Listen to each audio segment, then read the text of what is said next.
الاهلي والزمالك بيقدموا ضحك يا جماعه، بيقدموا ضحك. الاهلي والزمالك بيقدموا ضحك قبل لقاء القمه. مش ممكن يا جماعه اللي حصل ده. ايه اللي حصل ده يا جماعه؟ ده تهريج.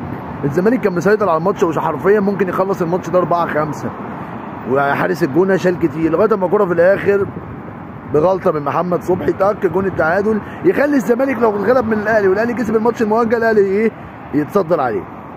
خلي الزمالك لو الاهلي كسب الماتش المتاجل وكسبه يتصدر عليه. الزمالك يرجع الاهلي المنافسه تاني، والزمالك مع اول تعادل او اول انهيار هيحصل له تفكك، وهتشوفوا الزمالك هيتغلب مباراه الاهلي. الاهلي جاي له بمعنويات ان هو كسبان الماتشين ولو كسب هيحصله، والزمالك هيخش بقى الدايره دي. فيريرا غلطان لانه صدر للعيبه ان الماتش سهل وقال لالفينا خد انذار عشان تلعب ماتش الاهلي.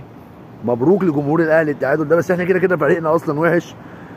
وهارد لك لجمهور الزمالك على التعادل الغريب ده. الماتش كان سهل وكان ممكن يتحسم ويدخلك ماتش القمه.